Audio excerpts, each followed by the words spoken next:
Hello, muje baliko. Jonna gye muli nezo ze mutuusaako engalo. Olunaku olwaleero nzize kwogera ku trading plan.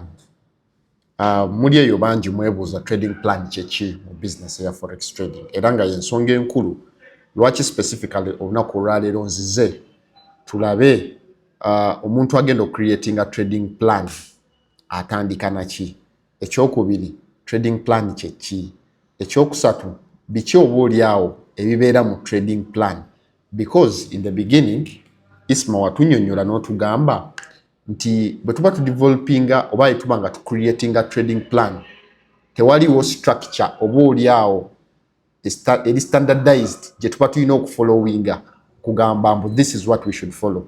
So oluvannyuma lw'ebyo nze ngamba nyonyola nga mbategeeza, so olunaku olwaleero nvuddeyo tulabe trading plan kyeki era trading plan ebeera etya na biki oboolyawo ebiina okubeera mu trading plan gye twandise standard eya trading plan.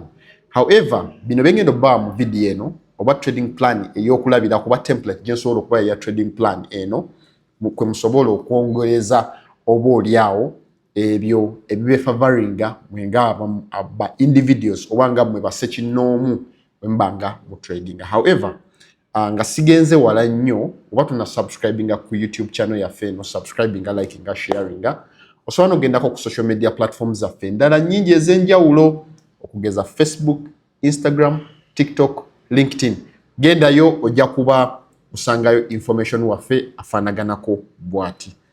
Okusookera ddala tukimanyi bulungi nnyo nti omuntu waaba agenda kubaako n'ekintu kyakola atuula awantu n'akola plan y'ekyo ekintu kyagenda okukola. So mu trading eyandibadde nga plan gye tuyita trading plan, okay, nti oba oliawo ebyo ebintu omuntu by'alina okufollowinga nga tanna tradinga, ng'ali mu kutradinga, oba oliawo ng'amaliriza okutradinga naki kyaba alina okutradinga. So literally trading plan oba oliawo ye plan gye tufollowinga, gye tugoberera buli we tugezaako okuba nga tuli mu business eya forex trading.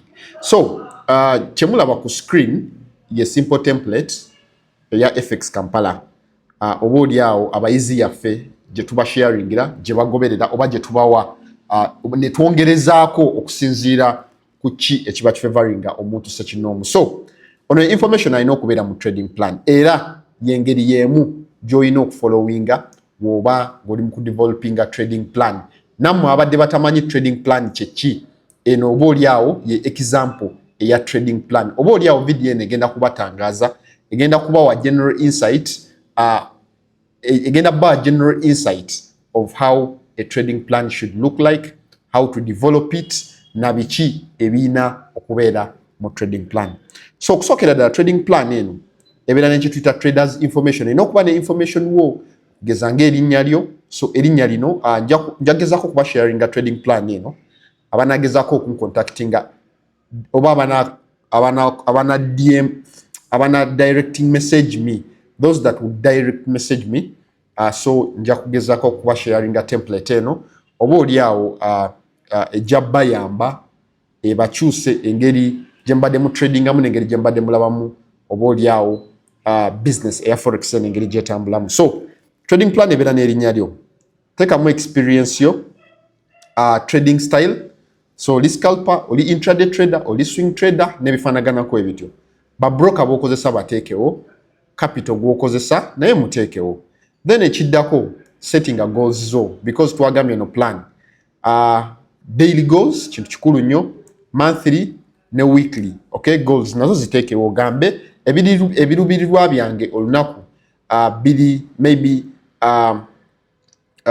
goal yange olunaku egenda kuba ya ssente bwe ziti, weekly egenda kubeera bweti, ne monthly egenda kubeera bwe biti. Then ekirala, choosing obutale bw'ona tradinganga. Ogenda ku tradinga pairs ki, o tradingira mu session ki, o tradinga kuva D paka D. Ngaye mulaba bano ebitaddewo, okay? Session ni London oba New York, ebiseera ebisinga na recommend omuntu weewaawo na tradinga ng'ali mu time frames okugeza nga London ne New York. Okay, choosing ekyo kikufavoringa okusinziira ku style yo gwe ng'omuntu a tradinga omuntu sekinnoomu. budde kibotandika na budde kiboyina okumaliriza. Then ekirala teekamu details za strategy yo. Okay, strategy confirming a trend, entry conditions zina kubeera ki. Okay, before nga tonnayingira strategy yo biki oba oliawo byoyina okutunuulira nga tonnayingira katale. So mu strategy mu trading plan yo making sure nti entry rules conditions ozispecifyinga. So oba olina kusooka kulaba trend, make sure it is confirmed. Oba olina kubeera market structure, make sure nti market structure eri clear.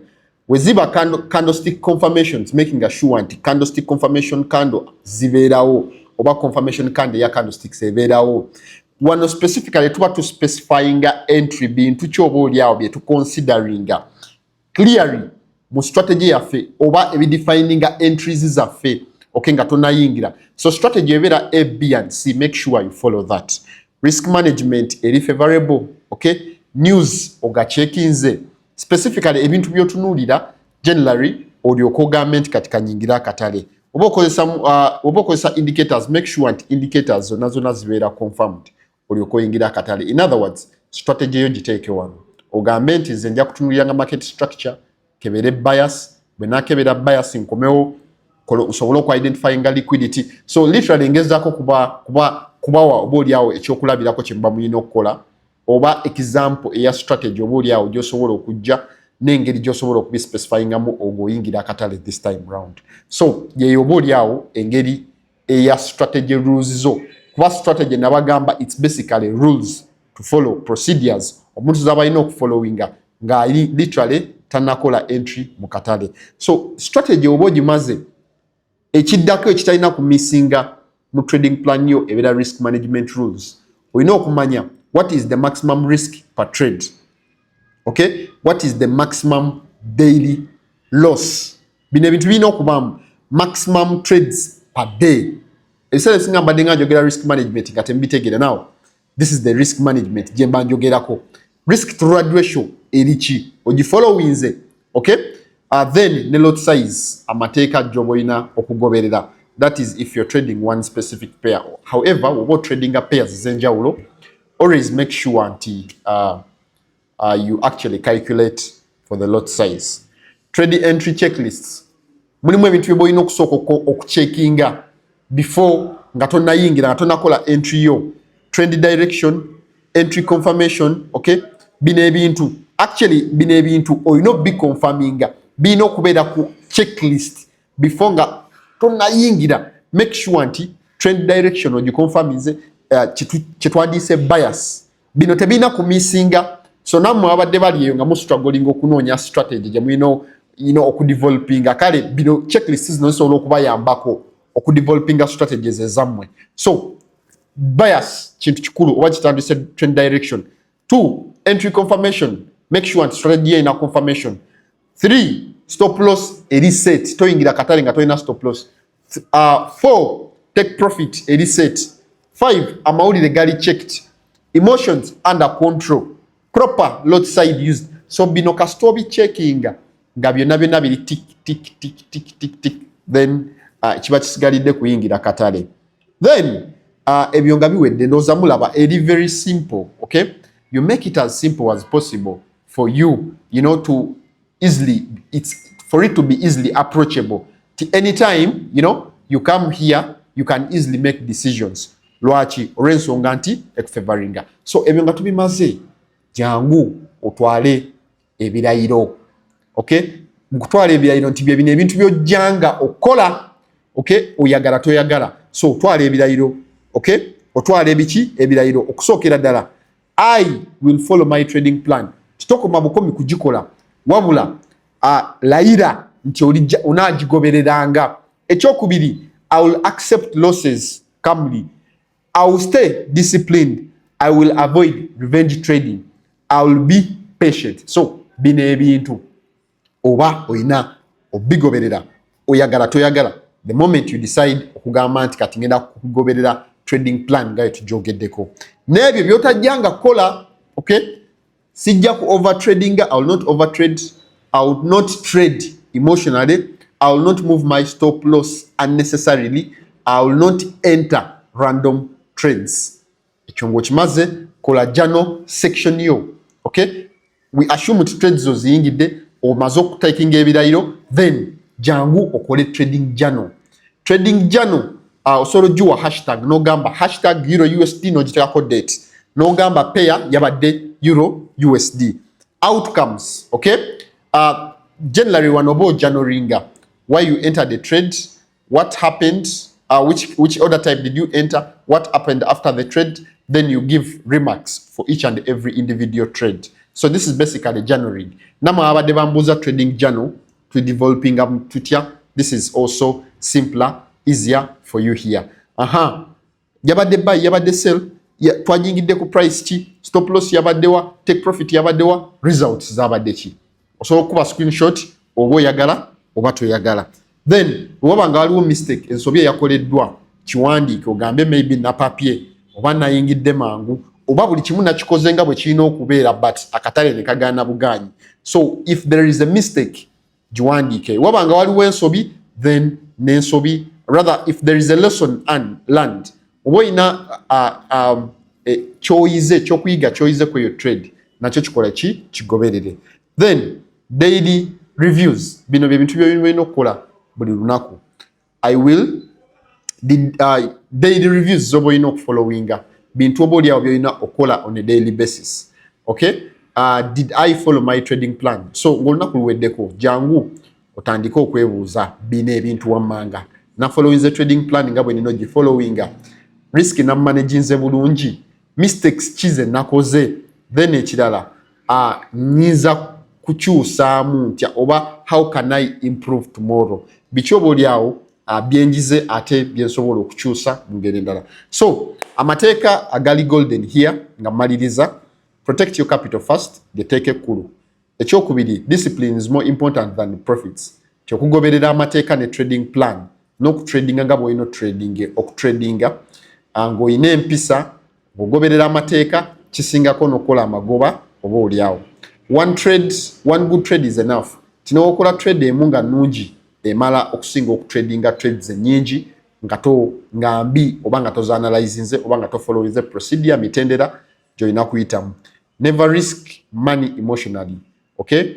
Lino nayo teeka kkulu nnyo ly'oba olina followinga. Consistency beats gambling. So the moment gana amateeka kasita ogateeka mu nkola, then this is what defines a trading plan. So literally ekuyambako okumanya ki ky'olina okukola during, before and after trading, na biki oba oliawo by'oba olina okugoberera ng'ennonozo ng'otradinga mu business eya forex trading. Kale sigenda kwogera nnyo kuyitaawo, however bagamba naazino obulungi agira nannyuka, so ku lwekyo ngenda kubasaba mubeere bulungi. However waba wayagadde services waba abayagadde services ez'okuyiga okutradinga, mentorship, forex trading signals, forex trading bots, forex trading, copy trading n'ebirala bifaanaganako bitukasitebanga eri kiri about kuyiga forex trading, tutaddemu enamba z'essimu tucontacting tujja sobola okuyamba wano ne wali. Namwe abalina okusoomooza wano ne wali mugezezaako okutradinga wabula tebikola, still mukozese contacts zaffe zino mujoininge communities zaffe tujja kusobola obayamba. Then abagala copy eno ya trading plan nayo contacting still tujja kusobola okuyamba. With the interest of time ngenda kukoma wano, otherwise basaba mubeere bulungi, bagala nnyo, mweraba. Have a blessed day. Bye bye.